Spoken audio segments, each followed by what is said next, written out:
হিন্দল দুটো বিষয় আমি জানতে চাইবো কি মনে করছেন শিক্ষকেরা। এক হচ্ছে আগামীকাল এই দুই শিক্ষক নেতাকে পুলিশের জিজ্ঞাসাবাদের মুখোমুখি হতে হবে, কি করবেন তারা, এবং দ্বিতীয়ত হচ্ছে সেন্ট্রাল পার্কে গিয়ে দফায় দফায় তারা অবস্থান করতে পারবেন, রাজ্য যাবতীয় সহযোগিতা করবে। তাহলে কি করতে চলেছেন আগামীকাল থেকে তারা?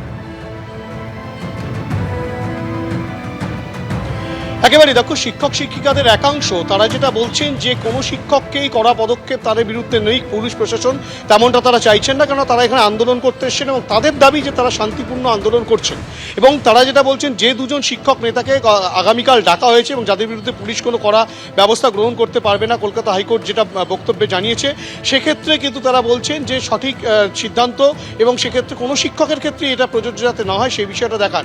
এবং পাশাপাশি তারা যেটা বলছেন যে আরও বেশ কয়েকজন শিক্ষককে যারা যেখানে বিধাননগর উত্তর থানার পুলিশ নোটিশ পাঠিয়েছিল যে ভাঙচুর, সরকারি কর্মচারীকে বাধা দান, সরকারি কর্মচারীকে মারধরের ঘটনায় এই যে একাধিক ধারায়, সেই 5 থেকে 6 জন কিন্তু তারা আজকে বিধাননগর উত্তর থানায় যাবেন। সেই দুজন শিক্ষক বাদ দিয়ে যাদেরকে আগামীকাল ডাকা হয়েছে তাদের ছাড়াও আরও 5 জন তারা কিন্তু আজকে থানায় যাবেন। এবং পাশাপাশি তোমাকে বলবো, একজন শিক্ষিকা আমাদের সাথে রয়েছেন যিনি কিন্তু 15 দিন ধরে এই আন্দোলনের সঙ্গে যুক্ত রয়েছেন, যেখানে কলকাতা হাইকোর্ট বলে দিয়েছে যে এই বিকাশ ভবনের মূল গেটের সামনে বসা যাবে না, বেশ খানিকটা দূরে সেন্ট্রাল পার্কে আপনারা অবস্থান করবেন এবং সংখ্যায় অনেকটা কম থেকে দফায় দফায় করতে হবে। এই বিষয়টা নিয়ে কি বলবেন এবং আপনাদের আন্দোলনটা কতটুকু আর বাড়িয়ে নিয়ে যাবেন এবং এই দুজন শিক্ষককে যে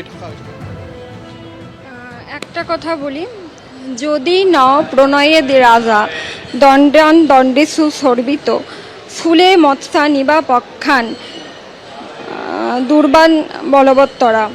যদি আমরা দেখি যে রাজার কাজ আমাদেরকে রক্ষা করা, এবং আপনারা কি সরে যাবেন কলকাতা হাইকোর্ট বেশ খানিকটা? না, আমরা সরে যাব না।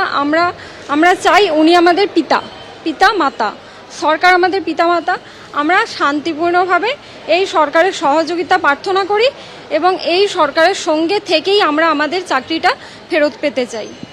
বেশ, আপাতত তোমাকে ধন্যবাদ হিন্দল। এইবারে তারা কোন পথে হাঁটবেন নিঃসন্দেহে আমাদের সেদিকেও সমান নজর থাকবে।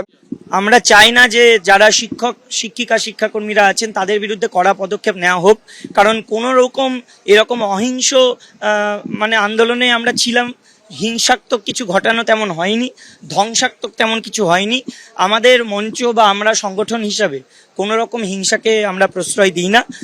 যদি কেউ সেরকম কিছু করে থাকে সেটা তার ব্যক্তিগত ব্যাপার, এবং যাদের কথা বলছেন তারা আমাদের মঞ্চের কেউ নয়, অন্য মঞ্চের দুজন ব্যক্তিত্ব, কিন্তু তারাও শিক্ষক। তারা তাদের ব্যাপারটা নিশ্চয়ই লড়েছেন, বলেছেন, এবং তারা তাদের মতো করে কমপ্লাই করবেন। আপনাদের মঞ্চের যাদেরকে ডাকা হয়েছে তারা কি, তাদেরকে তো বেশ কয়েকবার তলব করা হলো, আজকে আপনাদের যাওয়ার কথা ছিল, আপনাদের আইনজীবীর সঙ্গে কথা বলে আপনারা কি সিদ্ধান্ত উপনীত? দেখুন, আইনজীবীদের সঙ্গে কথা হয়েছে, যাওয়ার কথাই আছে, কিন্তু আইও স্যার যিনি আছেন তিনি হাইকোর্টে অন্য একটা কেসের জন্য আছেন, তিনি আসুন। এদিকে আইনজীবীদের সঙ্গে কথাও চলছে, তারা আসলে তারপরে পদক্ষেপ নেওয়া হবে।